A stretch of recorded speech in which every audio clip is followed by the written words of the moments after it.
Welcome. My next guest led the Trump team recount effort in Georgia, and even though the recount is over, the Republicans' fight in that state is just beginning. Congressman Doug Collins joins me now. All right, good evening, Congressman. Does it feel like you've been campaigning forever? Yes, it does, Judge. It really does. All right. I go from one campaign to then back into working to help get this president the votes that he deserves, and so we've been going for a while. Yes, I know that. I know that, and I admire your stamina. But let's talk about. I'm not going to talk about the recount right now, but let's talk about the election in January. I believe it's going to be January 4th. Now, both Loeffler and Perdue had more votes than the Democrats did, and if one of those senators hangs on, then the Republicans keep the Senate. Is that correct? That is correct. Okay. We keep one. We did. Okay, so if Americans are disappointed, at least in Georgia, if they believe that the president did win, as many people do, 73 million votes, a lot of votes, ballots coming in without even down ballot, checks, and no blue wave, as they said there was going to be. Do you think that the Republicans are going to say, you know what, it doesn't matter anymore?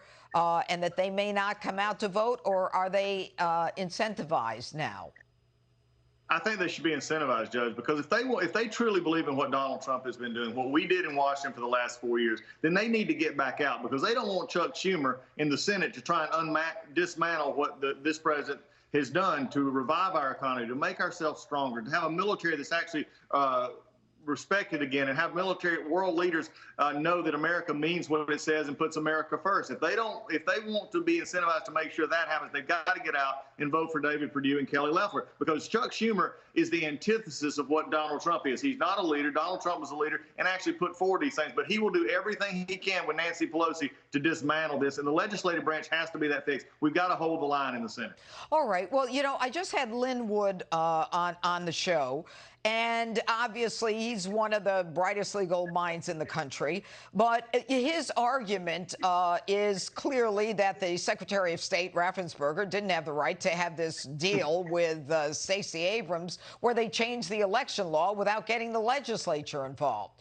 Now, in the re-election, or whatever you call it, the runoff in January, those same rules are still going to be in effect. Is that correct? That is correct, Judge, and that is the concern that I've had for Secretary of State, who I've known for a while, but this has just seemingly been too much at the last little bit. He kept saying everything was fine here in Georgia. Let me ask you, is it fine that we find over, I believe, 8,000 and 10,000 ballots, 3,000 of which went to President Trump, that were never counted on Election Day? Is it right that we have standards that are different in all 159 counties because the Secretary of State's office never gave clear guidance on which of the settings for the machines to count with? These are things that have got to be answered. And then you get back to the consent decree on how we've actually handled these signatures. And he claims one thing. We know the truth in other ways that it's not been handled right. Otherwise, you would have not had the decrease in rejection on signatures and ballots that you had in this one, down from 3% just 2 years ago to 0.03% this year. Okay, so has the election results for the president, but have they been certified in Georgia? They've been certified in Georgia, but there's a problem. Again, the Secretary of State has decided, it seems to have certified the election in the original form, not the actual after the count. This was something that we're looking at. So, again, this is not over. There'll be a statutory recount. Statutory recount is 2 days after the certification, and I'm sure there'll be. Now, this will be a machine recount. It'll hopefully catch those numbers. But this is the problem we're dealing with down here. It's inconsistency. It's trying to basically make sure that everybody believes everything was fine when everybody knows it wasn't fine. Let's be honest about it and then tell people that their votes counted so that they'll be able to come back out in January 5th. All right. Congressman Doug Collins, thanks so much. We'll have you back. Thanks, Judge. Appreciate it.